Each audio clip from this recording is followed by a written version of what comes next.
On today's episode of the Mark Titus Show, as first reported on this show, as first reported by me on the Mark Titus Show, reports of John Calipari's demise may have been greatly exaggerated. Kentucky looked awesome on Tuesday night against Kansas and somehow won the game despite actually choking the game away and shitting down their leg and taking horrendous shots down the stretch. Somehow, most of college basketball, not everybody, but a lot of people came out of that game saying, damn, Kentucky's going to be very good. Be that as it may, they did choke the game away. But anyway, you wake up on Wednesday morning after the Champions Classic. I saw the DraftKings. I don't know about all the sports books, but I did see like a headline, and then I looked into it, and I'll be damned, sure enough, Kentucky is now a national title favorite with Kansas in terms of betting, at least on DraftKings. Which is pretty crazy because Kentucky obviously coming into this season was not super highly thought of, except for me. I thought highly of them, and I still do. And I'm excited about this Kentucky team, not because I like Kentucky. It's actually the opposite. I don't like Kentucky, but I like being right, and I think Kentucky's going to be pretty good. So Reags is here to talk to us. Reags, a blogger here at Barstool, a Kentucky basketball fan, does a lot of great college basketball stuff for the website. But he does a lot of great stuff for about everything. But he's a big college basketball fan, and he was in town for the Champions Classic. So I had him on Wednesday after the Champions Classic. I had him pop in, talk to us a little bit about this Kentucky team that I'm fired up about and think is going to be so fun and young and have a ton of energy. They play so hard. They don't always know what they're doing, but very likable team so far. A lot of basketball left to be played, though. We'll see with that. But we're talking to Reags today. Also from the Champions Classic, Michigan State panic button update. Losing 2 games this early, not exactly reason to panic. I don't think it's because they lost the games. I think it might be how they lost the games. We'll talk about that. Cannot hit an open shot to save their lives, these Spartans. Also, the Gavitt game's going on. Michigan looks good. Michigan looks really good. Wisconsin does not. Michigan killed the Doug McDaniel. Michigan just completely killed the Pitino hype train in Madison Square Garden the other night. And I guess, is it Greg Gard? Is it Connor Essegian's back? Like, what the hell's going on with Wisconsin? But the Wisconsin hype train has been absolutely killed as well. Again, a lot of basketball left. Things can change, but so far Wisconsin does not look great. Marquette and Purdue, ho-hum wins, I guess, over Xavier and Illinois. I mean, they weren't exactly blowouts, but you know, they looked the part. And the other thing coming out of the Gavitt games, Ed Cooley leaning into being a villain. I don't know. TJ and I are going to talk about it because if you didn't see this Ed Cooley stuff coming out of the Georgetown Rutgers game, I'm sure TJ will have you covered at some point during the show. A lot to talk about. We'll get to all of it. Let's rock and roll. All right, let's start with the Champions Classic stuff. I went to the Champions Classic, so apologies if you're someone who's not super into it and you're saying there's other shit going on in college basketball, enough with the Champions Classic. I would typically agree. Like, the games weren't – the first game wasn't great. The second game was. The second game was a good game. But, you know, I understand the that's the number one complaint I always get when college basketball season rolls around. You're talking about the same teams too much. Quit talking about the same team. These were the games I went to. They happened right down the street. I walked from the office to the games, and I don't know. So these are the games I'm going to speak to because I was in the arena for Michigan State Duke and for Kansas Kentucky. I guess I'll start with Michigan State because the Champions Classic does feel like an event where nobody can really lose. There's just some teams that win more than others. Like, obviously, Duke and Kansas won. They should be very happy about that. But typically, when you're playing against good teams on a neutral court in a made-for-TV event this early in the season, and you lose, assuming you don't get blown out, assuming it isn't just a complete embarrassment, assuming one of your star players doesn't get a season-ending injury or something like that, rarely do you come away from it saying, "Damn, there goes our season." So I'm not going to do that with Michigan State. I think we're going to have some perspective on this. I still think the JMU loss is going to age great if such a thing exists. Just in the sense that I think that we'll look up in March and JMU will actually be they're ranked right now, but JMU on opening night, Michigan State losing to JMU felt like lets everybody point and laugh at Michigan State at how embarrassing this is. And again, I don't mean to suggest that they should not be embarrassed by shooting 1 for 20 from the 3-point line.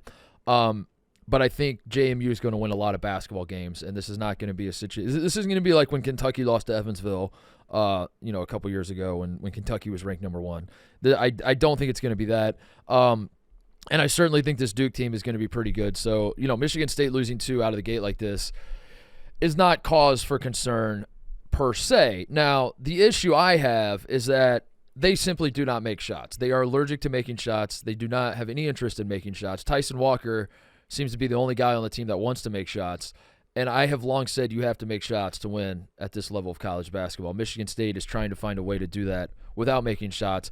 That was the thing that stood out to me. Now, they started hitting a little bit in the second half, but it was more like the ones that did go in were noteworthy because that first half was so brutal. They were like 2 for 13, I want to say, from the three-point line.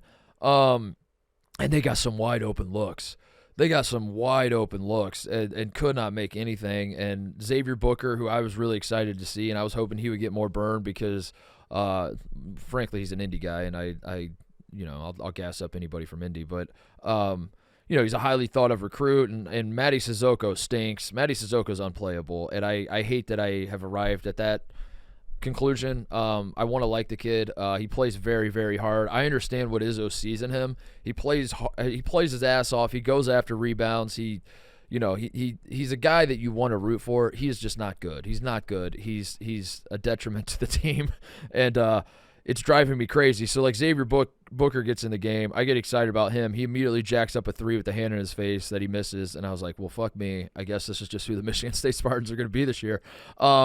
There's plenty of time. They can fix it, but also, can they fix it? That's the question because, that's kind of – it's an unanswerable question because when teams can't shoot like this, you just assume that the shots will start falling, quote unquote. But will they? Like, is that how it works? Like, at some point, you are going to start making shots? Joey Hauser was the shooter on the team last year. He's not there. The guy that, like, when everyone else is cold, you throw it to him, and you're like, Joey, please, get the party started. We as a team need to see the ball go through the basket. He's the guy that you try to get wide open and have him hit a 3 and kind of burst the seal to get everyone else going. Tyson Walker is kind of that, but Tyson Walker's a great player. Tyson Walker cannot carry a team with the aspirations that Michigan State has. You cannot. If you're a team like Michigan State that wants to win a national championship, Tyson Walker is not that good to carry you. I love Tyson Walker. He's a great college basketball player. He's been unreal to start the season. But if that is their focus, if Michigan State's strategy for this season is like, we're just going to go as far as Tyson Walker can single-handedly. We want Tyson Walker to be Kemba Walker. That's a tough ask. That's a tough ask of that kid. I don't think he's gonna ever get on quite that level. Now he shows it in flashes, and I do love watching him play. He's awesome. He got the juice rolling there for a second. Cohen Carr had the backdoor oop. I think it was from Walker. I think Walker threw it to him. And then Walker was like, Cohen Carr gets the oop, and the crowd starts getting crazy a little bit. And then Tyson Walker was like, watch this, I'm going to take over the game, and had a couple big plays where like Duke's defense is just kind of like, we don't really know what we could have done to stop that. That was just incredible offense. But I just don't see that being sustainable for Michigan State. I don't think if Tyson Walker is in fact that good, it's going to be a very fun ride, and I will love watching him play. I'm going to love watching him play either way, but I just don't think that's not a winning strategy for Michigan State, to just count on Tyson Walker to be the only guy that can generate any sort of offense on his own. And that's why I am, frankly, a little concerned about Michigan State. I'm not trying to overreact, but at the same time, this felt like the game that shots would start falling for them, given how bad their start was. It felt like this is what the team was waiting on, like a big moment, big lights, like a game that you're geared up for. And this isn't Duke is not sneaking up on Michigan State on their schedule. They're going to bring it. And I expected them to shoot way better, and they absolutely did not. And they were really bad for most of the game. And that's where I landed on Michigan State. Is I still think they can compete in the Big Ten and finish second, which is what I expected them to do. I expect Purdue to win the league pretty comfortably, and then Michigan State, of course, there's still a path for them to finish second in the league, but the idea of Michigan State winning a national championship, they have a lot of work to do, and the work is simply make shots. On the Duke side of things, ton of talent. The freshman who did not show up in the game against Arizona, specifically Caleb Foster. Maybe we just talk about him. Caleb Foster was a no-show. Like, almost had a 13 trillion, literally, against Arizona. and was a guy that like the handful of NBA scouts I know are I don't know how high on him he is, but he's like on the radar. I mean, Caleb Foster will play in the NBA. He's a highly touted recruit. And for the first look at him to be an Arizona game at home where he does nothing, where it felt like you could have convinced me he didn't even get in the game, and then to come around for Champions Classic just a few days later and have the game he had against Michigan State was cool to see. I mean, I root for guys to obviously have. I root for redemption stories. I root for shooters. Honestly, like Caleb Foster he was a knockdown shooter in this game. Could not miss on Tuesday. So that was pretty cool to see him confidently stepping into shots. And it wasn't just threes. It wasn't just like wide open catch and shoot threes. He was hitting pull ups. He was making a lot of plays for Duke. And I think like, you know, the interesting thing about this Champions Classic to me going in was that.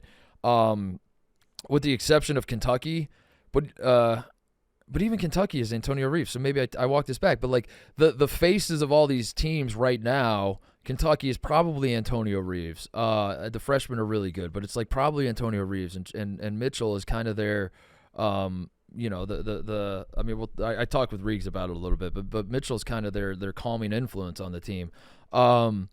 And you got Michigan State, like their whole lineup that's experienced, and the freshmen are more the off the bench guys. And Duke has Filipowski and Jeremy Roach and Tyrese Proctor, and Kansas has Hunter Dickinson and DeJuan Harrod. Like these older dudes are leading all of these teams, these 4 teams in the Champions Classic, but all of the ceilings of all 4 of these teams are dictated by their freshmen, and Duke is a great example of that. Now, Kentucky's the best example. Kentucky plays a ton of freshmen, and if Kentucky has any aspirations to do anything, the freshmen are going to have to be awesome for them. But Duke's another example that, like, yeah, Tyrese Proctor, Kyle Filipowski, and to some extent Jeremy Roach, like those are the marquee guys coming into the season, and Filipowski's going to be their best player all year. But at the end of the day, if Duke wants to go to a Final Four and win a national championship, the freshmen have to be awesome. This freshman class that they've brought in has to deliver, and you know, and it's been hit or miss based on certain games. Some guys step up, like McCain wasn't great against Michigan State, but not all of them have to be perfect every game. You just want to see that, like, you want to see the vision, I guess. And Caleb Foster did not provide the vision against Arizona. He certainly did on Tuesday and was awesome. And I'm back to liking this Duke team. I do sort of see how it's going to work out. For the one concern I have for Duke is they are super talented. They might be soft. They are on soft watch. I'm not ready to call it yet. There's time. There's, you know, it's. We don't have enough data points quite yet, but the 3 games this year, they give up 10 offensive rebounds to Dartmouth. They give up 15 offensive rebounds to Arizona, and on Tuesday against Michigan State, they give up 13 offensive rebounds. And you could say, like, for an example of Dartmouth, I always try to look at rebounding stats and put my big brain cap on and like think it through and try to like be smarter than everybody else. All those other bozos out there that talk about rebounds aren't as smart as me, because I do think you got to remember that rebounds, when you're playing a bad team that shoots like shit, like that gives, like the Dartmouth being an example, like Duke blew Dartmouth out. Dartmouth shot 34% from the field. When you're missing that often, that gives the other team a lot more offensive rebounding opportunities. So like 10 offensive rebounds for Dartmouth could just be that Dartmouth misses more, so like they have more chances to grab the offensive rebound. So maybe 10 isn't really that big of a deal. I don't know. I haven't come up with an algorithm to figure out what's concerning and what's not. Arizona was concerning because Arizona wasn't really missing. Arizona shot 46% from the field, still had 15 offensive rebounds. They punked Duke from start to finish. That part was a little bit concerning. And then Michigan State, yeah, they were missing a lot. Like Michigan State fell more in the middle. Like Michigan State was throwing up a lot of bricks, but also just like being in the arena.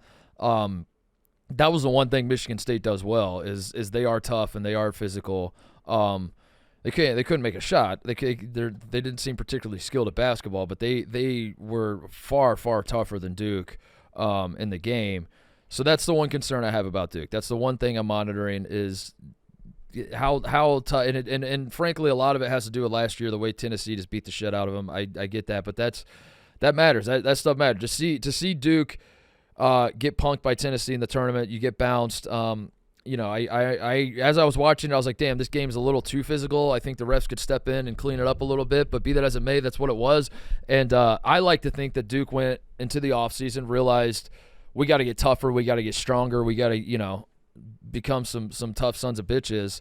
And so far, I am not seeing that from this Duke team. Now they are immensely talented, and maybe in the end that part of it won't matter when Filipowski and Proctor and McCain and Foster and Roy, like all these dudes, Mark Mitchell can show it in flashes. If all these dudes are playing well, maybe it ultimately won't matter. But that's just something I'm monitoring. But yeah, Duke took care of business in a game that felt weirdly a little desperate after Duke lost to Arizona and Michigan State had lost to JMU. It did feel not like a must-win. This is certainly not a must-win in mid-November in college basketball. But yeah, Duke took care of business, and that was good for them. And I mean that genuinely. Brandon and I talked about it on Mostly Sports. It is very difficult to hate this Duke team. It's very difficult to hate Duke without Coach K, and I wish that wasn't the case. But yeah, I was in the press room for the press conference after the game, and Shire and Filipowski and some of the other guys were in there taking questions, and I'm just watching Shire talk, and all that's going through my head is like, I don't. Not only do I not hate this guy, I kind of like him. I kind of like John Shire. I can't lie. Yeah, and it's a very bizarre time to be watching Duke basketball, because I also like Kyle Filipowski. I don't think he's hateable really to me, and I think he's super skilled. I do think he's a 3-man stuck in a 5-man's body, and I think Kyle Filipowski would just love to be like Kyle Filipowski looks in the mirror and he sees Mike Dunleavy Jr. and he's like, that's who I am. That's who I should be. And he's not necessarily wrong, but I'm just worried about Duke moving forward, because they are going to have to get a little tougher, and they are going to have to get some interior defense. But they certainly looked way better than Michigan State on this night. So there's that. The Kansas-Kentucky game, I want to talk to Reags about Kentucky.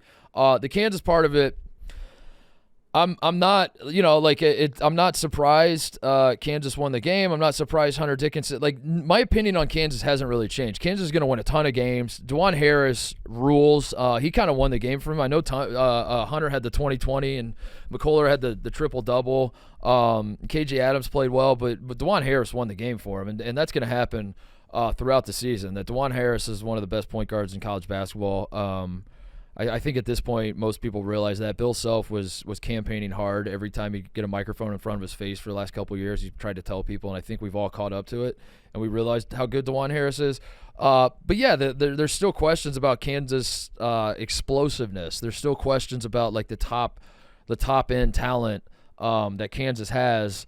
And that was kind of on display for most of this game. I mean, when Kentucky was getting out and going, and it turned into a track meet, and it turned into like a battle of athleticism and just raw, pure talent, Kentucky was running them off the floor. But then, Kansas, to their credit, they slowed it down a little bit, made Kentucky play half-court offense, and won the game. And Hunter is good at what he does. He is atrocious on defense, though, and I think that it's eventually going to become a problem for Kansas, that you could just pull Hunter Dickinson. If Hunter Dickinson's like outside the paint on defense, he can't really do much except just kind of fake it. Like, he just kind of waves his arms at shooters and shit like that. But at some point the smart coaches are going to figure that out and try to exploit Kansas in that way. But at the same time, Bill Self also realizes that. Bill Self knows that, and Bill Self will have counters to it. So I keep trying to be measured with how I talk about Kansas, because I'm not super high on them. But again, every time I say that, I do want to also follow it up with, like, not being super high means I just don't think they're the number one team in the country. I think it's Purdue, and I would probably vote Purdue 1, Arizona 2, and then maybe you could talk me into Kansas 3. But again, we're splitting hairs at this point, because Kansas is definitively one of the 5 best teams in the country as of right now. So I don't really have a problem with that. But yeah, I'm just not wowed by this Kansas team, and I swear to God, hand to God, it's not because I have history of hating Hunter Dickinson. I swear to God, it's not that. I actually like most of the players on the team, and I just think they're missing like the one piece. If Marco Jackson or Furphy, I can't believe that's his name. If one of those dudes can step up, and I know both of them are thought of as future NBA players, and I haven't looked at mock drafts recently, but I think Jackson's supposed to be a first-round pick this year. This draft is crazy, by the way. This draft, I got to get Vicini on before too long, and just like as this college basketball season is getting ready to wear on, we got to talk about this draft, because I think this draft sucks. I think this draft is going to be there's going to be like 8 guys by the end of the year that are up for the number 1 pick. But anyway, Marco Jackson, I think, might be a first-round pick, and Furphy could be too. If Kansas is going to become, kind of what I said earlier, if Kansas is going to become a national title, we are definitively the number one team in the country. If they were going to show what the AP voters are saying about them right now, they're going to need one of those freshmen to become just like, just an explosive, like, damn, that's an NBA player that I'm looking at right there. That's my fear with them right now. McCullough's really good. KJ Adams is athletic as shit, very versatile. Cannot wait to watch him play tight end in the NFL in a few years. But that's what I think this Kansas team is missing, and I do think there is a world where one of those freshmen step up and become that guy for this team. But yeah, I mean, the story for me coming out of the game was like, damn, Kentucky is freaking awesome. They choked it away in the end with shot selection and Cal like leaving Dillingham and Reed Shepherd on the bench too long. But I'm fired up about this Kentucky team and but also given that, like, if I was so impressed by Kentucky and they lost the game, I should also be impressed by the team that beat them, and I am. And Kansas is going to be good, and Hunter had a hell of a game, and McCullough did too. It's just I don't know. There just seems to be one piece missing, but it's early and we'll see. Last thought on the Champions Classic. Shout out Jake Marsh.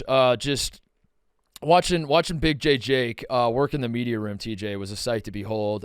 He just commands respect when he's walking around the media room, and I also want to shout out Jake because Goodman walks in as Jake and I are eating, and we're sitting next to Rob Doster, by the way, who he runs the field of 68 with Goodman. So I just turned to Doster and Jake, and I was like, I turned to Jake, but I was making sure Doster was in on the conversation, so it didn't feel too weird about all this. But I just go, Jake, should we go beat the fuck out of Jeff Goodman? Because Jeff Goodman said that your broadcast was unwatchable. And Jake was just a professional about it. Jake was just like, you know what, Mark? I don't think I do want to beat the fuck out of Jeff Goodman. I was like, damn, Jake, that's so mature of you.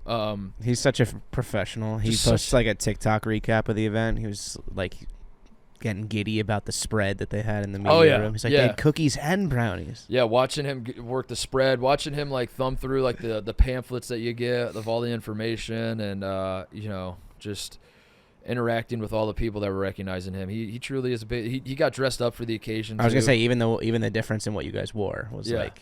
He did. I think he posted the video on Twitter. But I after the Duke Michigan State game, I wanted to go get the most Big J thing you can do is drink Diet Coke when you're covering a game, right? So I wanted to. They had Pepsi in the United Center, but I wanted to go get some Diet Pepsi for the next game, and I walked down, and the media buffet room had converted into the press conference room. So I was like walking in thinking I was just going to go fill up my cup, and I was like, fuck, they're doing the press conference right now. And I turned to Jake, and I was like, I'm going to go do it anyway. He's like, don't do that. You can't do that. And I was like, you don't think I should? He's like, I don't know, man. It could be pretty loud. You could distract them. And I was like, that's why you're here, Jake. That's why you're the Big J. I was about to go, dump a bunch of ice into my cup as John Shire's trying to talk about his boys. And so I waited, and then Jake took a video of me as I waited for John Shire to get up. And then It is also ironic that you're the guy that came from the traditional media source. And he's the guy that came up through Barstool, and he's coaching you the ways of the Big J. Yeah, he's coaching me. I think deep down, TJ, if I'm being completely honest and transparent here, I think I know the ways. I just don't respect the ways. Right. I think when I walked in that room, I knew that I shouldn't go get a drink. It was just like, I don't care. I'm just going to go to it. What are they going to I'm thirsty. Yeah, I'm thirsty. That's why you're the bad boy of college basketball, That's right. Mark Titus. Hell yeah. I don't give a fuck. Yeah. No, Jake's in his element, and it's fun to go to games with him. So anyway, fun night at the Champions Classic, but the real story to me was that these Kentucky Wildcats are not going anywhere, and they are pretty good. So I want to talk to Reags about them, and that's what we're going to do right now. All right, Reags is here, and we are recording this the day after the Champions Classic. I want to preface by saying this, Reags, that I am not a Kentucky fan. In fact, I was raised to hate Kentucky. I was raised to be an Indiana Hoosiers fan back when they played the rivalry. So it's coming back. Yeah, well, I mean, the way it should with Cal doing his Cal stuff. With Cal like getting his way and then probably retiring before he has to go back to Seattle. That's what I'm cheering for. Like that's what I'm cheering for. So listen, I don't like Kentucky, but I do like being right, and I have been all off season really since Kentucky won the Global Jam, which I didn't even know existed until they were in it, and then they won it. And I watched a little bit of it, and I was like, damn, this team is fun, and they get up and they got shooters, they got athleticism. This feels very, very different from the Cal teams of the past couple of years.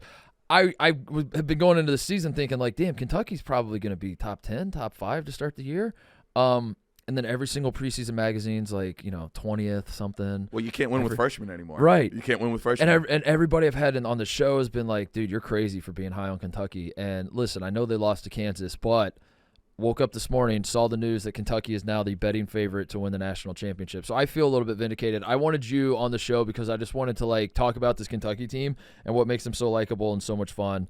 But yeah, Kentucky, can you believe that? Is that crazy to you that you're the betting favorite? Are we really? Yeah, it's Kentucky and Kansas, I think. I think it was DraftKings I saw today. It would make sense to a degree. Yeah. But like, why wouldn't Arizona be that? I don't know. or why I don't know. And I understand that doesn't necessarily mean that they are the best teams. Right, it means that like people are, I get how all that works, but and to a certain extent, like anytime Kentucky basketball is good, they're going to be in the mix for always the favorite. But yeah, like where are you at with all this? Where I don't want to put too much pressure on you and have you speak on behalf of the entire Kentucky fan base, but at the same time, that's exactly what I'm doing. I was going to say opposite. Like everything I've been taught in this company. Yeah. What is like the fan base mindset for one going into the season and two now coming out of the Kansas game? So I definitely think it's split. There are for sure some Kentucky fans confused about shooting this many threes. Yeah. Which, like, the old heads, it's like, it's like Indiana fans too, right? Like, no, we run this offense and we get layups. Right, yeah. And yeah. We're banking in 12-footers. And it's like, well, no, that's not how you win anymore. If you move the ball, if you set good screens and cut to the basket hard, you will get open and be able to lay it in. I think it does help that Reed Shepherd's there. Like, like there's a certain section of the fan base where it's like, no, we need to only recruit Kentucky high school basketball players. And it's like, well, who's the last good one since Reed? So I think like that helps. But it is, I would say everyone's kind of like cautiously optimistic about this team. Like for the first time in what feels like 3 years, this team actually like enjoys playing basketball. Yeah. And they do compete their asses off. Like I know they lost to Kansas and it's frustrating. Like I'm not a moral victory guy, and I think it's dumb to say a moral victory. You'd be like, yeah, we look good, but we choked that game away. Yeah, you kind of did. You kind of how I feel about it. You should have won the game, yeah. Right, like probably your three best players are the three worst players of yesterday with Edwards, Wagner, and Reeves. I don't know, like obviously you're missing the 3 7-footers. Yeah. But the fear is like, what does Cal do when they come back? That's exactly it. That's what the reason I was so high on this Kentucky team is because it feels like a vintage Cal team. And apologies to people who listen to every show and have heard me make this point a million times. But I looked at the roster. I looked at like how they played at the Global Jam thing, right? And I was just like, this feels very, very different from the Sheboy teams because it is. It's wide open. It's athleticism. But then the question becomes is like, how much is Cal going to coach? Is he going to overcoach them? Is he going to undercoach them? Can they find the balance of push tempo but do not turn the ball over? Do not take stupid shots. Now last night they pushed tempo great. They didn't really turn it over. They haven't really turned it over. It's the shot selection. They took horrendous shots, but like again, you kind of want them to. It's sort of like the Josh Allen theory with like how he plays court. You got to like Rob Dillingham. What are you gonna do? Tell him to slow down and run an offense? No, just let him go. So yeah, like if we look up in late February and last night is how they're playing, where it's like they look good, but it's also like terrible shot selection and you're choking leads away and stuff. Like yeah, I will be concerned, but I think the reason it's a moral victory is that. It's a very young team. Right. You have no big men. You're going up against maybe the best big man in college basketball. Took advantage of it, yeah. And he was awesome. And it's the number one team. It's a game that Kentucky, I told you, I mean, I saw you before I walked over to the United Center. I was like, you guys are definitely going to lose, but I feel better about Kentucky than, I think I feel better about Kentucky long-term than I do Kansas. But you guys are definitely losing tonight just because it just felt like. Kansas is a weird number one. Yeah, like I know. I forget who I was talking about it yesterday or today. It might have been Jake when I saw him, and I was like, I walked away from that. Like, Kansas is good. Don't get me wrong. But I've been like, are we sure they're number one? Like, it just feels like so many people are bunched together again, which is awesome for, like, fans like us, where it's like, oh, we just get to watch probably another, like, crazy-ass tournament or a season where, like, Tennessee is going to be ranked number one at some point this season. Yeah. I mean, I think Purdue should have been number one to start the season, and I still stand by that based on what I've seen so far. If you want to throw Arizona up there, I'll take that too. But Kansas, I think Kansas is very, very good. It's hard when you talk about Kansas because a bad year for them, they're still like they're going to be a 2 seed. They're still like ranked 8th in the country. Right. It's like Bill Self has been like not a 1 or 2 seed twice in his career at Kansas. So when I say I don't like this Kansas team, I don't mean that they should be unranked. I don't think they're going to do what Carolina did last year. Lead that charge. Lead the charge. Like, get ahead of it now. But yeah, I'm fired up to watch this Kentucky team because also I don't care if Kentucky wins. It makes no difference to me. Right. So like last night was a ton of fun because I was like, dude, choke it away, don't choke it away. I don't give a shit. I just want to watch athletes get up and down the floor. I want to watch. DJ Wagner's the fastest. He's got John Wall speed. He's so fast. He's incredible. And it's like if he can just figure out how to be consistent with it. Yeah. Who's staying in front of him? Yeah. So it's like you can at least. I was really hoping he would somehow get DeJuan Harris in foul trouble. Yeah. Like that to me was the key. Like let Hunter do what Hunter does. Yeah. You can still win if Hunter does. I mean, they had a chance to win with Hunter putting up a 20 and 20. Yeah. Because he kind of is like Oscar Tshiebwe. Yeah, he kind of is.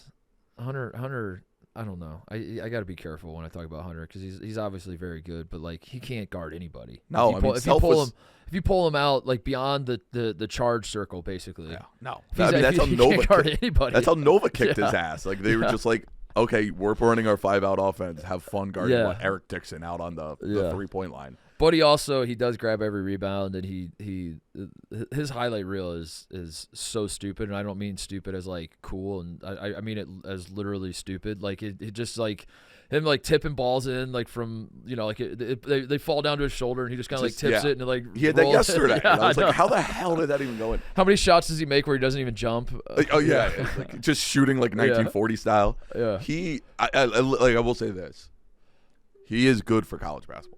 Yeah, like college basketball needs someone like a Hunter Dickinson because it's a coach league, like it's a coach sport, right? Like you say Kentucky, you think Calipari, not a player. You say it goes across the country that way. Give me the assholes. I need Hunter to be a little more ambiguous though. I need him to be like not so. He wants to be the heel so badly. I need him to have like a skosh of likability. To where it's like we can argue over whether he's likable or not. Right. But instead, it's just like he wakes up, he goes into every game, and he's like, "What's the most asshole-ish shit I could do?" He hit the suck it mark at halftime, down 7, and it was just like, it's a little too. It's leaning into it too much for me. But it is. I mean, it is nice to have a guy on the number one team in the country who's putting up 20 games in prime time and be very hateable. Who was the last? I do like that part. Who was the last guy? I'm trying to think. Maybe you can come up with one that was like that. Had the you had the argument. Is he likable? Is he hateable? Is he? Yeah. Coach K tried it with Grayson, and it was like no. Yeah. Coach K was like, no, it was like if you know Grayson like I do, you would know he's a great kid. And we're like, shut the fuck up, dude. Go and definitely suspend him for one game again, and then realize you need him. Yeah, that's a great question. Like, Hansborough maybe. Yeah, I mean Brad Davison, but he was mostly hateable. But like, if you really like sat down and thought about why you hated him, like because he was taking charges, and you're like, is he? That's good. But he did have a lot of dirty plays. I guess I walked that back. Brad did have he like would go in some knees. He would go. He got a little dirty. Kraft might be the answer. We're like Kraft is up there because Kraft was very hateable, but like. He didn't play dirty. He was just annoying. He was just annoying as shit. He also was the nicest kid and so smart. And I saw a headline today. He's living with Thad in Indianapolis. Oh, is he? I didn't even know that. I don't even think I knew that. It was like this morning. I was just looking around the internet, and I meant to click the article, and I got distracted. But it said like, Aaron Kraft isn't just whatever. He's now Thad Matta's roommate in Indianapolis. I'm like, I got to look into this. I didn't even know that. That's funny. We got to figure that out. That'd be a hilarious room. I'd actually watch like Kraft is a good one because he's. I mean, he did nothing wrong, quote unquote. But like I also even as a Buckeye, like I understand why everybody hated him. But like Ohio State basketball isn't hateable. Yeah. Like they're just. Yeah. Like I don't like Ohio State football. That's obviously an insult, but I'm gonna take that as a compliment anyway. I don't think people really like. But you saying Ohio State basketball is not hateable? They're not like the football That's an insult. team. Like, that's an insult. You want them to be hateable? Well, yeah. I mean, like, because what you're basically saying is like you guys aren't good enough for anyone to give a shit about you. You guys were good though. Like who's like a dominant college basketball program that's not hateable? I don't think it exists, does it? Gonzaga. Yeah. Arizona, like do people like outside of rivals, like yeah, but like they're not winning title. You're right; those are probably the closest things. But they're not winning. But the second Gonzaga wins, if Gonzaga had won, UCLA maybe Gonzaga had won those 2 titles, everyone would be like, "Fuck these guys, dude." Probably be like, "What? Oh, you played in West WCC? Yeah, I could win a title too if I played your schedule." Oh, and I got to play 6 games a year. So walk me through power rankings of these Kentucky players. I'm trying to make sense of who I love most. Reed Sheppard's my number 1, but I want to hear your I think. Your power rankings of like guys you're fired up about. So, yeah, part of me wants to go like Dillingham 1 because he's just so batshit crazy. Mm-hmm. But I know there's going to be a game in February where I'm just, like he ends up going like 0 for 14, and I'm like, what, why, what happened here? He's going to be number 1 though. I like Dillingham. Are we worried about we need a calming influence? Because the calming influence probably is Reed Sheppard. Trey. I think Mitchell can be. Trey could be the calming influence. Trey can be. Yeah, that's got to be him. That's a good point. Yeah, but I don't feel like I love the insanity of Wagner and of Reeves, obviously. Wagner's fairly under control, it feels like. Yeah. Fairly. Like for he's not nearly as erratic as the other guys. Right, like the typical Kentucky freshman guard. He seems to be more. Yeah, I guess it's maybe just because he's so fast and he's so. Yeah. I'm worried about the half court offense too, but I think that'll come. I'm worried about it when and if any of the big guys end up playing. Yeah. Like, are they going to run? Yeah, I mean, is that going to be a problem when you get the big dudes and Cal like wants to play 2 of them at the same time, and it's just like Trey Mitchell's all of a sudden running the 2 after running the 5. Yeah, you got a high post low post situation. I'm trying to like it's the 70s or something. I do want to see the Croatian kid. I'm never gonna be able to pronounce his name right. Yeah, but I want to see him play, just because I feel like it's gonna be the reverse Enes Kanter, where when he went out or never got eligible, and Josh Harrelson became absolutely awesome. Yeah. I feel like we're due one the other way. Yeah. What's the status on those guys? Bradshaw and I think Bradshaw is supposed to come back next week or start like something next week. His is a foot, right? Yeah, both him and Anueso are foot. Their feet. I don't like injury. That. I don't like. Nope, not for 7-footers. I don't like 7-footers. It's just like you just start. I mean, you know the names. You just start here, like you just get 7-foot foot. Yeah, 7-foot foot. Nope. Yeah, for all they have 7 feet, and yet when one of them are hurt, I don't like it. I know. That's why I stay under the 6-foot line. Yeah. I think Dillingham is who I'm probably like. Edwards, if he can.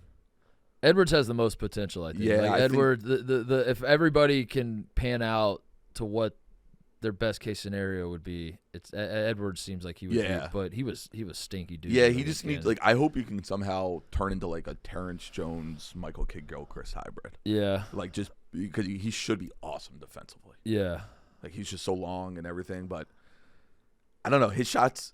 I mean, I love it because he's a lefty and I'm a sucker for lefties, but it's like. I just don't feel confident in his shot. Yeah. Like and I know he sucked yesterday, but it was like all of a sudden like he just seems shooting. I'm like, I don't know if that's even gonna hit the rim. Yeah. And then all of a sudden, but then you get the good with everything else. I don't know, man. It's wasn't Hero terrible in the Champions Classic? His year. Yeah. So maybe Kentucky got destroyed by Zion. Yeah, that was the Zion game. I remember that, and I was like, I left the arena. I was like, I think Duke might go undefeated, and I think Kentucky might miss the tournament. That was my overreaction from that. Dave, I was in the office in New York, and Dave asked like, who I like tonight. And I'm like, all right, I got the Kansas-Michigan State game down, but I was like, I don't know, I like Kentucky. Yeah. So of course he bet Kentucky and was like, shit, dude. I was like, I couldn't have been more wrong on that one. That was a big swing and miss. But yeah, that's the thing with freshmen is if they're not shooting well. Yeah, and like there are cases where they figure it out. There are also a ton of cases where they don't. They just kind of stink all year at shooting. When when do you start, I guess, like worrying about a team or really buying into a team? What part of this like season? I would say like mid-January. Yeah, I think I think it's mid-January. You kind of like the non-conference is fun, but there's a lot of factors. Like even if Kentucky wins last night, like I think there's part of me that the heart part of me, like the part that's like that falls into these emotional traps, I would have been all in. I would be like, this team's definitely won the national championship. But the rational part of me would have like understood that a lot of these non-conference situations are just kind of, it's more of like what the game entails in terms of like the style of game. And like if Kentucky just turns that into a track meet, like if Kentucky and Kansas played in January or February, it's a completely different game that looks very different. So a lot, like same with Maui Invitationals. Like sometimes I have to remind myself that like this isn't. It's gonna be hard this year. It's gonna be so hard this year, but it's not indicative of what you're going to see later in the year. But that's the temptation I always have with the non-conferences. It is fucking awesome to watch and whatever, but like that's not always. But when you get into conference play and you're going on the road, and you're a young team like that, that's where you find out like who's got it and who doesn't. So I think like 2 weeks of conference play in earnest is when I can start saying like, okay, they're starting to figure it out, or like, no, this team sucks. Do you like when like the SEC Big 12 challenge would be in the middle of conference play? I do. I don't mind I love it. Yeah, I like it. Yeah. Like I love that we play Gonzaga in the middle of conference. Yeah, it feels like it's a higher quality game. I just feel like it's like I agree with you. I think that mid-January is where you start kind of going like, all right, this team's just never going to figure it out. They're ceiling, they're going to be a 7 seed or whatever. Those are the games, like, by the time mid-January rolls around, the games start feeling like they have stakes because you start getting, like, the bracketology picture. You start, like, understanding well, if it's a conference game, like, there's a conference race at play, which will affect conference tournament seeding, which can affect, all that stuff factors in. Kansas and Kentucky playing, like, both coaches are just kind of smiling on the sidelines. Yeah, they're like, man, it's so good to have college basketball back, isn't it? Did you see the pregame interview? It's like Calipari just sneaking behind self. Right. I was just like, what is happening? And it does have a dynamic that, like, no one really loses. It's just one team wins more than the other. It's like, and that's that's exactly how I, as a neutral, came out of it. I was like, Kentucky and Kansas, neither team lost. Kansas just won a little more. Right. I feel I'm very high on this Kentucky team. So it is nice that like it doesn't quote hurt the resume as long as you have other wins, but. I wish there would be more. I mean, I do love opening with the Champions Class. I do too. I think it's great for the season, especially like leading into Feast Week because I love. Yeah. I think you said it on the last show or 2 shows ago. Maui's outside NCAA tournament, the best thing. It's the best, dude. I'm so sad it's not going to be in Lahaina this year. I know, but Walton's back. That helps. You need to have him there. The one thing I'm worried about is I think the Hawaii University of Hawaii. I mean, their arena holds I know it does. It holds way more people than the Lahaina Civic Center. So like, I'm worried about like shots of the crowd, and then it's just like empty. It's just like half empty, which kind of sucks out the. I know. I do love like the summer league gym of Lahaina because it's always great. Like last year. Who was it? Creighton, Arkansas. I'll never forget. Creighton, Arkansas game. I will never forget as long as I live. That was the number one college basketball atmosphere I've ever seen in my life, and I swear by that. That's not me pandering to the Maui people. I was like, this is nuts. Because it was too like Creighton fans are crazy, and Arkansas fans are crazy. Yep. Two completely different crazies. Creighton's is like we're private school, it's like Big Warren East and Buffett. SEC crazy. Yes. We're crazy Catholic, Warren Buffett, private school money. That's how we're crazy. Arkansas is like, It's Bunky Perkins tweeting out, "I'm gonna fuck the mashed potato." right. That's Arkansas. And boy, are they crazy too. That game was awesome. So, but I do wish. What I was gonna say is, I do wish that we would have some sort of event in the middle of conference play, because conference play. I mean, you know better than me, but conference play, like I feel like teams get bored. You play the same team ideally twice, so it's like, does it really matter? And especially now that conferences are getting bloated, I think conference play has kind of gotten a look, because like most conferences that have all these teams, there are 4 or 5 that frankly stink. Right. And like now it's like, instead of seeing like I'll just use like the Big Ten as an example. Instead of like a Purdue schedule, it's like on the road at Wisconsin, Michigan State at home, at Indiana, Michigan at home, and you're like, damn, that's heavy hitter. They'll sprinkle in like you play Penn State and I guess Nebraska and TJ, but Rutgers this year stinks. That's the part that kind of like has ruined conference plays, and then also like imbalanced schedules. Like you look at the schedule, it's so dumb. Yeah, like so one dumb. team has to play these teams on the road, the other team doesn't. And you're like, well, does this even really matter? That's why I laugh at the whole like, oh, we won the regular season. It's like, yeah, but you played like you didn't play the same. Yeah. It's like claiming, Right. I want teams to start claiming other conferences. Yeah. Like if Kentucky wins the SEC, Kansas should go claim that we won the SEC title. I think with the Big Ten and SEC, because I assume both of them are just going to keep expanding until, I don't know, the world ends or something. Yeah. I don't know what happens. Everyone just schedules like Chicago State lines. But I think the Big Ten, I really truly want this. I want the Big Ten when they have how many teams would they need? So that they do 20. They do a 20-game schedule, right? So you need 21 teams. I want a 21-team Big Ten, and I want every team to play every other team once, a true round robin, and it's like a football schedule where it alternates who's the home team every year. Every year. I love that. And then I'm back, and then like weirdly the conference got so big that like now I'm back out. into that's like, why the regular Big East season is race. awesome because you actually do get the home and homes.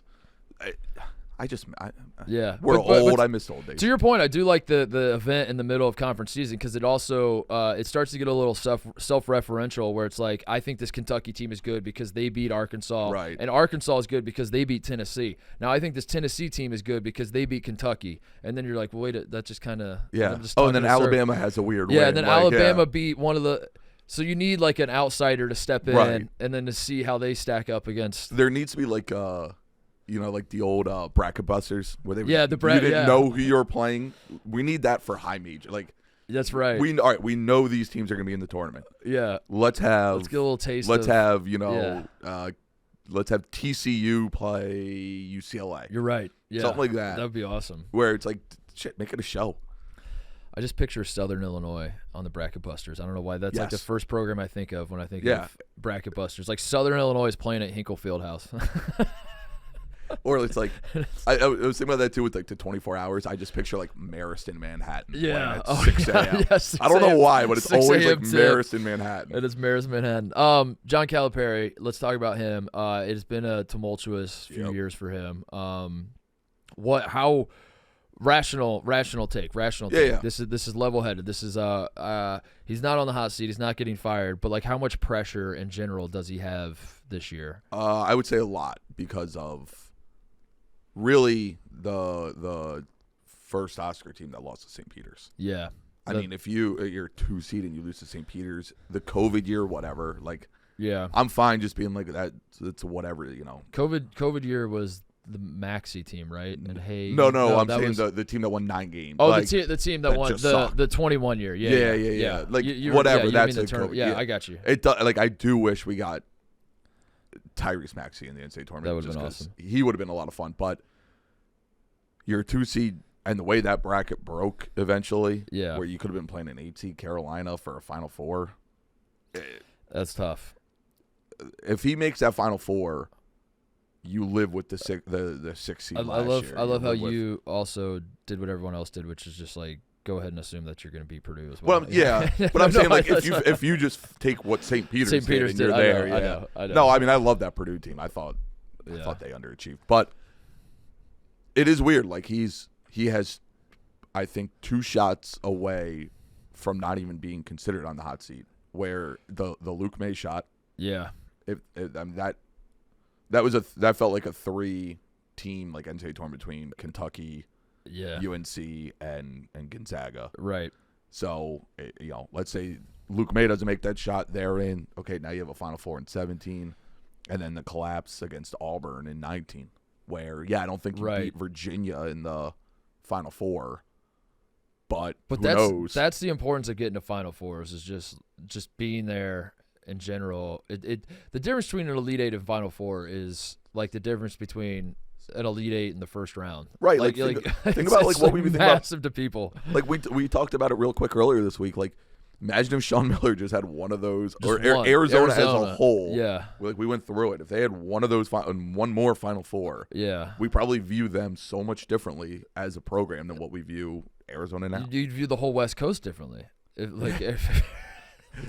Honestly, the West Coast and Big Ten crack me up because of the streak thing. But it's like all it takes is one. That's what, I go crazy whenever the Big Ten title thing comes up because it's like we've had 7 programs play for national championships. That's fucking good. And like they've all lost, sure, but like you're a couple shots away from Illinois beating UNC, like the Ohio State team. But that's how that tournament works. It's like the what if.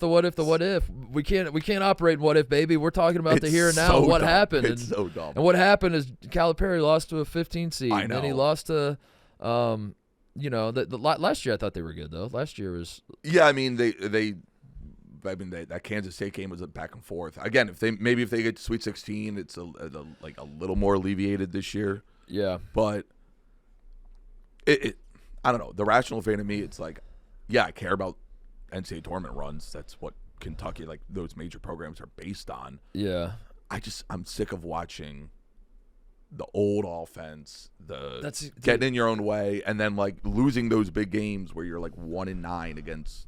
That's what people don't. Teams.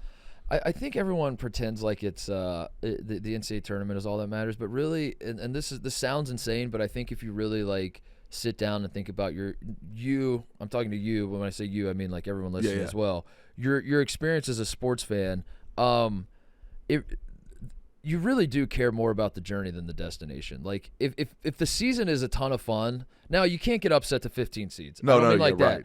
But if this Kentucky team is if every game is as much fun as it was against Kansas and they lose in the Sweet 16, you're not gonna necessarily throw a parade for them, but you as a fan are gonna be like, that was so much better than that was like the Fox and Monk team and BAM team. Right, like, right. They had that awesome game against Carolina out in Vegas, I think it was. Yeah. And they were an easy team to cheer for. They were fun. They were good. They didn't make a Final Four, and I'm still like, no, that team was exactly. Awesome. Yeah. And it's not about the results. It really is about. And that sounds insane because you're like, of course it's about the results, but like that's how I feel about a lot of the teams I cheer for. It's like if I'm having fun along the, and it's not like a slog that's like, you're like, fuck, sure we won, but like, oh my god, this offense, I can't watch it anymore. Awesome, like, we won 58-45. Yeah. Like. But you're having fun watching it. That I think that's the emotional trigger for people, and I think like Kentucky has had the worst case scenario where. The teams haven't been particularly fun. Not easy to cheer for. And then on top of that, you're also getting upset by 15 seeds. And you're like, that doesn't help. What the fuck do we have? At least, if we were having a good time. Right. And then we got upset by a 15 seed, whatever. But and it's like, for me, I mean, listen, the NCAA tournament is the dumbest way to determine the best team, but it's the best way to determine a champion. It's the most fun way to determine. It's what makes it, right? It's what makes this sport awesome. Just be, and you can't control who you play, your matchups, your road. Be a national I want Kentucky needs to be in the national title like contender list all year. Yeah, and then let's see what happened in March. Again, it's so dumb because what happened last night? Like, our Antonio Reeves, the supposed best shooter. 3 for put 17. up a legendary 25 shots. He was gunning, man.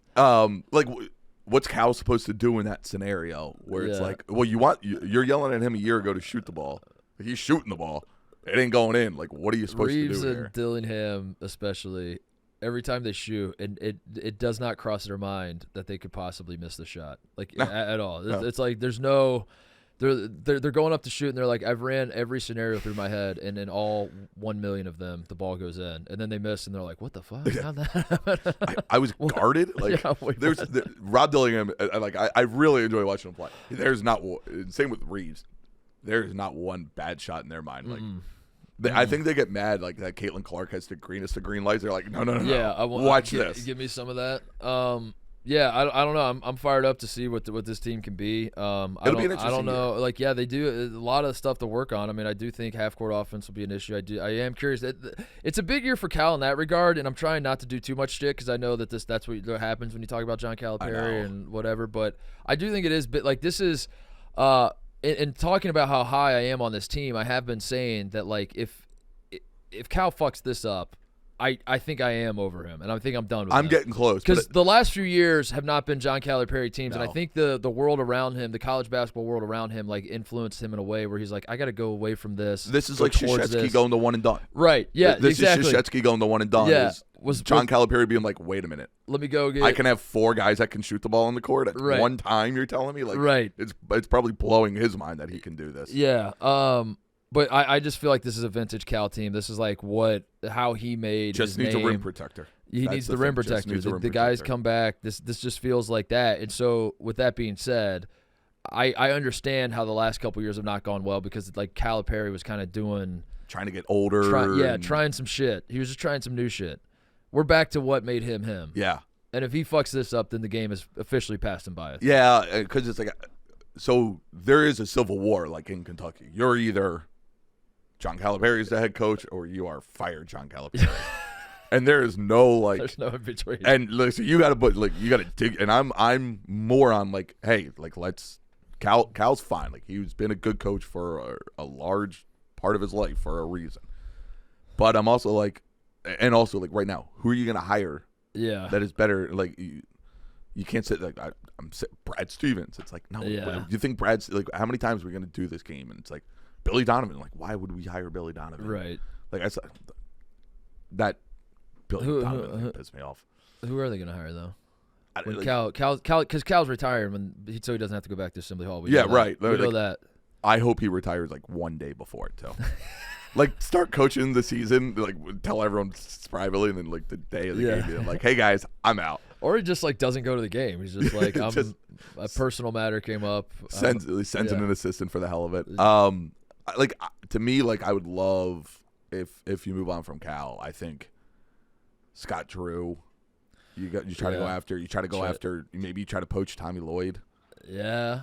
Yeah, maybe or like I think Tommy Lloyd would be. I think Muss is another guy. Muss would be interesting. But at the same time, it's like we say these guys. Scott Drew has that title, but for the longest part, he was the guy that couldn't get over to a Final Four. Muss has never made a Final Four. Tommy Lloyd is. That's true.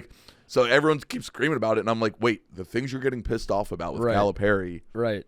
Every other coach that you want to hire has done the same exact thing. Like fire John Calipari, lost to the 15 seed. We need to hire Tommy Lloyd. And it's right. Like, did you forget Princeton? Did you see last year what happened to? Or like same thing with Muss. Like he's really good, but it's like he's awesome, ton of excitement. But you're right. He's never made a Final Four. That's right. Yeah. They're not going to fire him. I know they're not going to fire Cal because they'd have to kill him. He's a lifetime contract. So if they fire him, they actually have to shoot him or move him into whatever bullshit role they have, which I kind of like. I kind of want to see happen where it's like, how outrageous can this situation get? Yeah.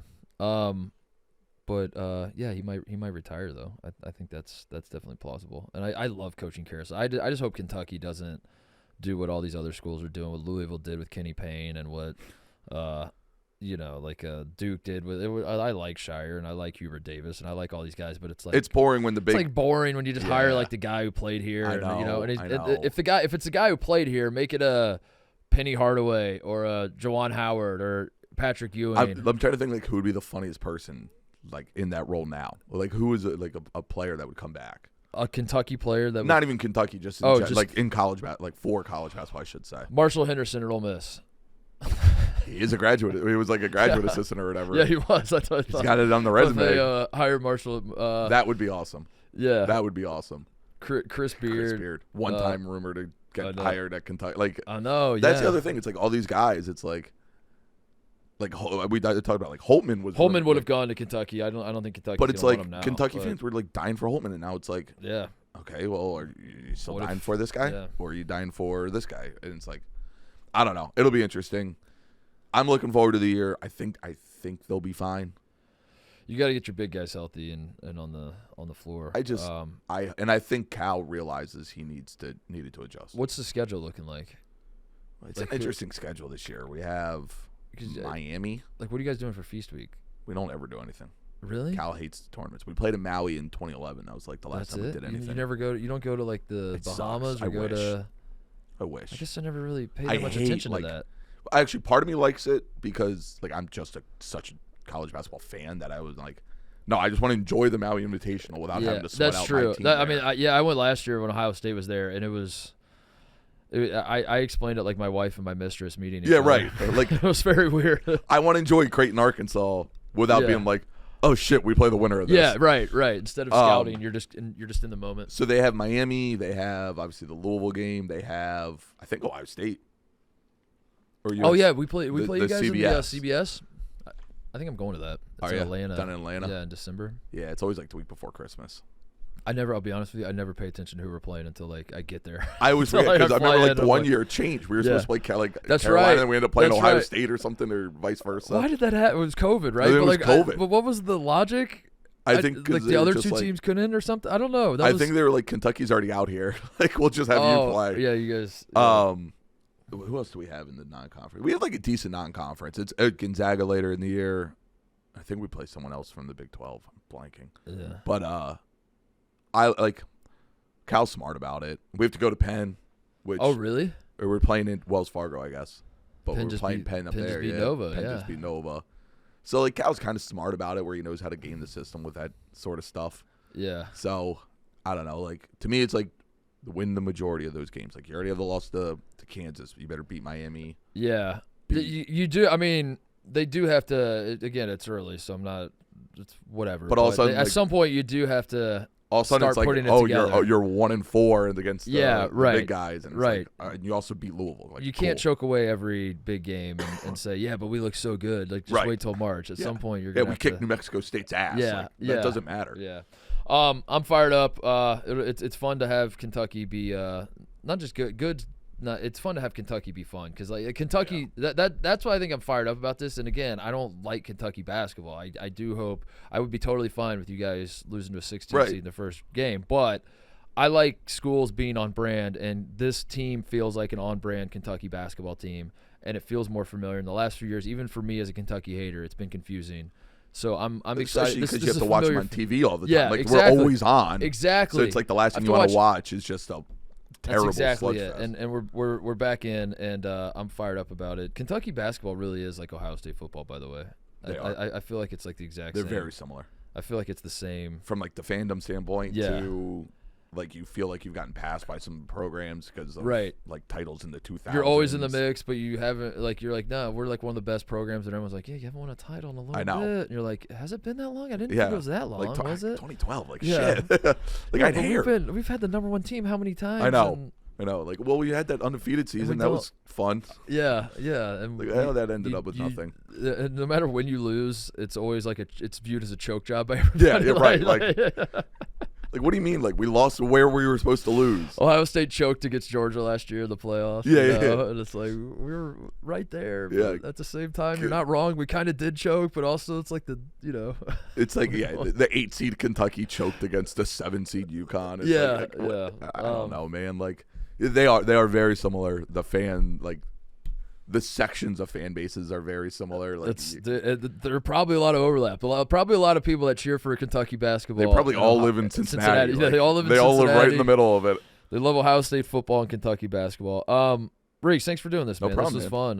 fun. We'll have to have you back on as Kentucky gets rolling. And Absolutely. I mean, we can talk about other college basketball stuff too. I know. But you're gonna be up here. Yeah, I'll probably be out every once a month. All right. Every 6 weeks, something like that. Especially once post holidays and the season's when it really gets going. rolling. So, all right, appreciate it, man. All right. Thank you to Reags for joining us. I got to get Reags in the mix more often here. I like Reags, and he said he's going to come up. What do you say, like every 6 weeks or something when basketball season gets rolling? So I'm fired up about that. But anyway, before we get out of here, some shout outs, some other stuff we got to touch on, and I want to start with this Ed Cooley situation where Ed Cooley obviously is hated by Providence. We all know this. He stabbed Providence in the back as he took the Georgetown job, and Providence fans, I'm very excited. On January 26th, I want to say, is it the 26th, to go to the game? I don't remember. What day? Do you remember what day? I'm buying time. Somebody help me. Is it okay? TJ's just staring. It doesn't matter. Anyway, we're going to go to the game. We're going to go to the game when Georgetown is back in Providence. I knew Providence hated Ed Cooley. I did not realize, TJ, that 27th. It's the 27th? Yeah. Okay, I was close. I did not realize that Rutgers hates Ed Cooley. Can you explain to me why Rutgers fans were chanting "fuck Ed Cooley"? Yeah, there was. Get fired up about Ed Cooley being in the rack. First of all, great performance by the Riot Squad. Great job to chant "fuck Ed Cooley" because it's much deserved. So earlier this year, in late May, which was like a tough time for transfers to start announcing that they were leaving their programs, Cam Spencer, obviously now it's on UConn. He was on Rutgers last year. Mm-hmm. And it was heavily implied and rumored that Ed Cooley was the first person to reach out and give Cam Spencer the option that he could go to other schools. Oh. So basically, and like Ed Cooley, not exactly known for having the cleanest record when it comes to tampering, right? So like, it was like, oh yeah, Ed Cooley tampered, tried to get Cam Spencer to transfer. Then Cam Spencer started getting requests from other schools because now the door is open. Now he's at UConn instead of Rutgers this year. So we've been looking forward to this game for a while. Wow. Like Gavitt games, Georgetown Rutgers should not have been that hyped of a matchup, but like we've had this circled on our calendar for a long time. And then we beat them, and then he has the gall to go into the post-game press conference and start shitting on our student reporters, which are my people, communications, journalism, media studies majors at Rutgers, and try and tell that what I had the quote pulled up here. He said, don't sit here and be in awe. This shit is real. Yeah. Grow up and learn how to ask some questions. He said, when you guys are just sitting there, don't just sit there like a lump on a log. Have a great question. And then he left. So I got a great question. Ed Cooley, you mad, bro? you mad, bro? Ed Cooley. Here's a question. You mad, bro? You mad bro? You tampered to build your roster after screwing Providence in the back? And you mad about being ranked 185 in Ken Palm? You mad, bro? You mad, bro? You mad about having a defense outside the top 200? All right, bro. So here's my question. Here's what I can't figure out. Was Ed Cooley respecting the biz or disrespecting the biz? Because I think he had a big old dump in his pants because his team stinks, and he wanted to get the hell out of the beautiful town of Piscataway, New Jersey. And he was mad that the riot squad was on his back all night. But he's like shouting down the student reporters, which seems like he's disrespecting the biz. But he says this shit is real. And that's a big J move, TJ, to say that college there's few things more real in life than 19-year-olds playing basketball. I mean, that's fucking as real as it gets right there. And we need to take this. This shit is real, man. This is real. That feels like a big J. That feels like Ed Cooley's basically saying, I, like all media people, like everyone that covers sports for a living, I also think that I am more important than everyone else. Right. Ed Cooley. So I salute you, sir. Excellent work being a college basketball coach that left his team in the middle of the night to go suck at Georgetown and lose to Rutgers. Nice try, I guess. Better luck next time. This shit is real is a preposterous thing to say about a post-game press conference between Georgetown and Rutgers. Yeah. This shit is real. I actually, for what it's worth, I saw a lot of journalism people were defending him or backing him up and saying like this is good on him to ask the students to ask the tough questions. Yeah.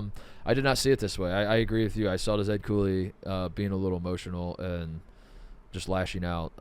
I'd be mad too if somebody was chanting "fuck Ed Cooley" at me all night and that was my name. I'd be kind of pissed off. Because it violates like a cardinal rule of sports, which is like when you lose, you're always in the wrong. You can't like there's a world where he actually does care about student reporters and does want them to ask tough questions and does want to help them along in this business. But when you do that after you suffer a loss where everyone's chanting "fuck Ed Cooley," there's no world where you come out of this looking like a good guy that actually wants to help student reporters. Right. It's like when Coach K told Jake Piazza, what's your major? Have you ever failed at biology or whatever your fucking major is? When he did that whole deal, it was the same story. It was like if K did this after a win, I don't think we care as much. You did it after a loss, which just comes across as sour grapes. Also I feel like going to another school's media department and criticizing their students after they beat, like, that's so lame. Like, that's lame, but this shit is real, TJ. So I mean, he's got a point there. This is the most important shit you'll ever see in life. Find me something more important than Georgetown Rutgers basketball. I mean, your family, your religion, and Rutgers basketball. Facts. So those are the big three right there. He also fired me up. Like I'll be honest, I haven't been that like locked into Rutgers basketball this season so far because we are like it's a look ahead year. Like the whole season is a look ahead season. I'm in now. Gavin Griffiths, fire me up. He's sick. There we go. So certified bozo, Ed Cooley? Yeah, he's dead to me. He's on the list. Put him on the. I can't wait to go to Georgetown Providence. I'm wearing a full Rutgers outfit. Remember us. Remember. Rutgers sends their regards. What else is going on? I want to Shout out Doug McDaniel, Michigan point guard, who is Ant Wright is very high on this kid, and rightfully so. He kind of called it. I mean, he didn't call that Doug was going to ball out against St. John's. He just called that Doug is fucking awesome, and he's right. Doug McDaniel's very good. I am a Buckeye, TJ. I do think that Michigan men are at an all-time low right now with how that athletic program is running itself, and not only running itself, but like circling the wagons and pointing fingers and playing the victim card and all that kind of shit. But I have historically not really hated the Michigan basketball program. Now it's getting easier and easier to hate them after Juwan Howard struck a man. And then kept his job and coached later in the season. But Juwan Howard did not coach in this game. Phil Martelli coached in this game. And now that Juwan – so the St. John's Michigan game had no Hunter Dickinson and no Juwan Howard. And I don't want to say I was cheering for Michigan. I was obviously very much cheering for Rick Pitino.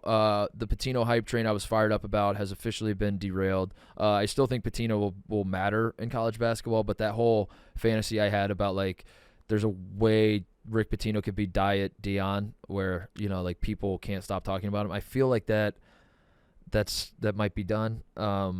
Which a lot of people listening would say, well, hey man, Dion's season. It's not like he's stacking up W's, but it's different because Dion came out of the gates hot. That's what we needed out of Pitino. I didn't think Pitino was actually going to go to a Final Four this year. I just needed Pitino to start like 10-0 or something and get the hype going, and then have his season fall apart.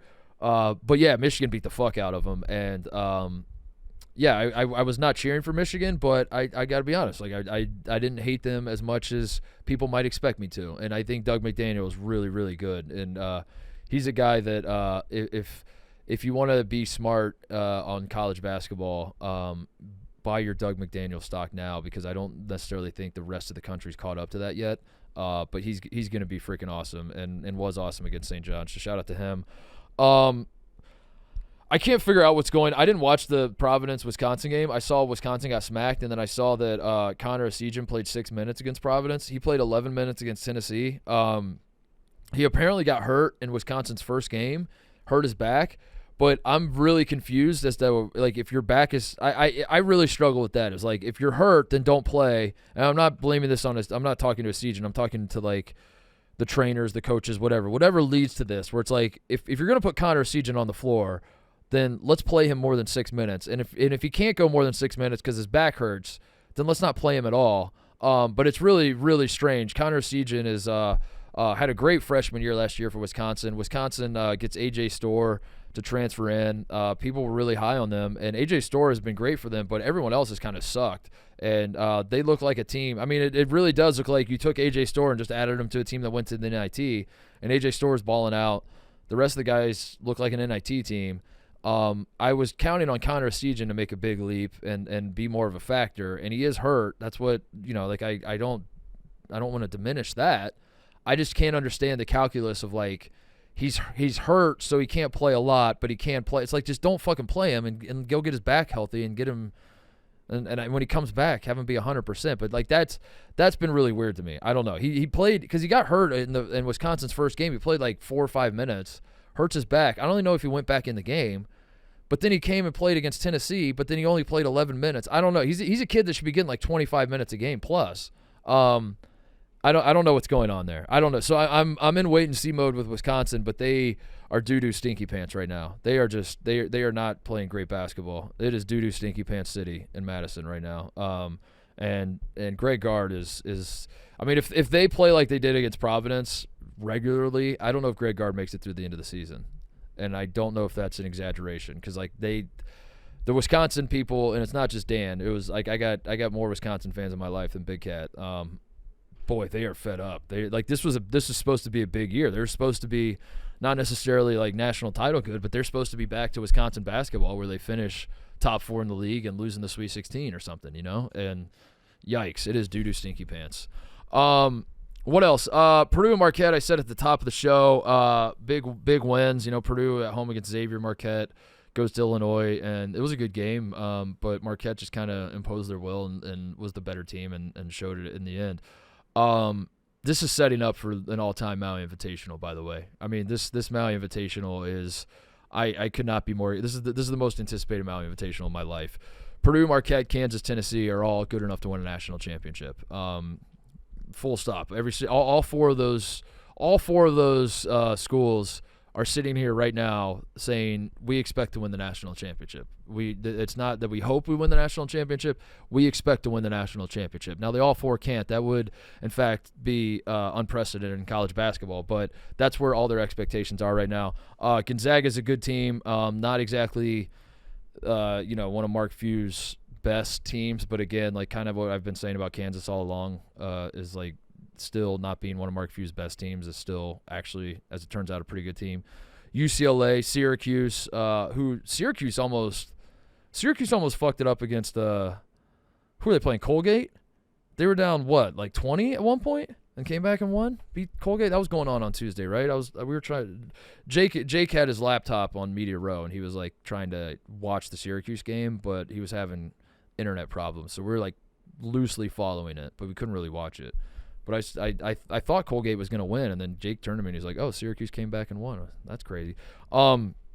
Every team in the Maui Invitational is undefeated except for Chaminade, who lost to a good Alaska Anchorage team. I mean, I think this Alaska Anchorage team can really make some noise. So not a bad loss for Chaminade. No, I feel I really need to figure out, like, do you think Chaminade likes playing? And they have to like it, I guess. But also, you're just sending your boys to slaughter.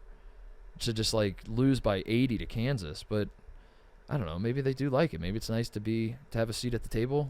It's just a weird dynamic to have all these heavy hitters plus Chaminade is very strange, especially because like the Maui Invitational has acknowledged that like having Chaminade every year is probably, it's like we could probably get another team in there into the mix, but then they still have Chaminade every so often. I think it's every other year, right? So yeah, it's weird. It's like they're in the middle ground where like we acknowledge that Chaminade stinks and kind of makes this event not as competitively balanced as it should be, but also we have to include them because the whole reason for this event is Chaminade, and that's how they landed in the middle. But yeah, if being completely honest, I'm looking at the field this year and I'm like, this would have been really cool if Chaminade was out and someone else was in their place. Someone very good was in their place. Like Florida Atlantic was in their place, which could have been possible. All right. They could have had Florida Atlantic, and because Florida Atlantic's in the American, they don't have an American team in this tournament. That would have been awesome. But anyway, I'm fired up for Maui. Purdue looks awesome. Marquette looks great. Kansas, did not look necessarily dominant against Kentucky, but is obviously the number one team in the country. Very good. I'm very high on Tennessee. Maui's going to be freaking awesome. So, yeah, there's that. Anything else? Did I forget anything else? I don't think so. Basketball was? No. I don't think. Dick Vitale is cancer-free. Yes. Shout out Dickie V. Legend. Vocal cord, which is the worst. I mean, we've talked about it on the show before. Yeah. Like, literally the worst type of cancer for Dickie. I mean, I guess some doctor is going to chime in and be like, no, dude, pancreatic cancer has a X% survival rate. That would have been worse. You know what I mean? Yeah. For a guy who talks for a living, to have cancer of his vocal cords is some sort of cruel irony and is not fun and not cool at all, I would say. But Dick Vitale has beat his cancer again. He's cancer free, so that's exciting. I don't know when he's going to come back. I don't know if he's ever going to come back. I just want a headline that says Dick Vitale is cancer free every like 6 months. That's what I need. Still cancer, yeah. Yeah, Still, never mind 6. Every 2 months, I just want a headline that's just like Dick Vitale still cancer free. Yeah, legend. Shout out to him. Hopefully he comes back. I think they said like his vocal cords are not progressing as fast as they wanted them to back, but yeah, Dick Vitale's the type of guy that he'll be back. He'll power through. Yeah, he's going to figure out a way. It'd be funny if he comes back and he's got like a very normal voice. It's just very even keeled and unbelievable. Yeah, he's just like, what a great play that was. Yeah, it's like ASMR with Dick Vitale. Last thing, not a shout out, just thoughts and prayers to all the Louisville people out there. The Louisville attendance, pictures and stats and everything else is the single saddest thing I've ever seen in college basketball. And I once watched Penn State and Wisconsin play a 36-33 Big Ten tournament game. So I don't know how much anybody is paying attention to this, but the pictures that are coming out of Louisville, like as the game is tipping off, and it literally looks like there's nobody in the arena at all. 0 people are in the arena. It breaks my heart, and I don't know how we fix it. I don't know what we do. It stopped being funny a long time ago. It is no longer funny, and I want it to change, but I don't know what to do, but I just thoughts and prayers to all the Louisville people. I'm thinking about you. I'm also praying for you. That's why I said thoughts and prayers. That kind of in summation. That's why I said that. All right, thank you to Reags for the Kentucky talk. I gotta calm down. I gotta stop with the Kentucky stuff. I think it's. I was high on them because I wanted to just I wanted to take where I wanted to zig where everyone's zagging. I thought Kentucky could be it. I was like, they're going to be pretty good. They're going to have a lot of talent. They're going to be fun. I don't want to say I'm fully vindicated, but it feels like I kind of am. After Tuesday, it kind of does feel like everybody's caught up and they're like, damn, this Kentucky team is fun and young and all the things Titus said they'd be. So now I think I can back off. I think it's over. I do not want to cheer for Kentucky. I feel disgusting. But, like I said to Reags, as much as I hate Kentucky, I love being right more than I hate Kentucky. And I think I might be right on this one, so we'll see. But I gotta stop. I gotta stop being excited about Kentucky basketball. It's disgusting. My dad did call me after the Champions Classic, and he was like, "This is setting up to be one of the worst years of my life if Purdue and Kentucky are." But last time Purdue and Kentucky were really, really good. St. Peter's beat them both, so there's always that. But yeah, dad's spiraling. But I promised him. Just like I'll promise all the viewers, all the listeners, when Purdue suffers their first loss, as is tradition in on the Mark Titus show and any iteration of shows I do, as is tradition, we will have Coach Titus on the show to explain how and why Purdue is a fraudulent program. But yeah, he's going through it right now with Kentucky and Purdue being good. All right, that's the show. Thank you to everybody for listening, for watching. We will see you next weekend. Doing one show next weekend. Correct. We'll put out the show on Tuesday, obviously. Thanksgiving holiday, there will not be a show later in the week, but we will be doing a show for Tuesday, so we will see you guys then.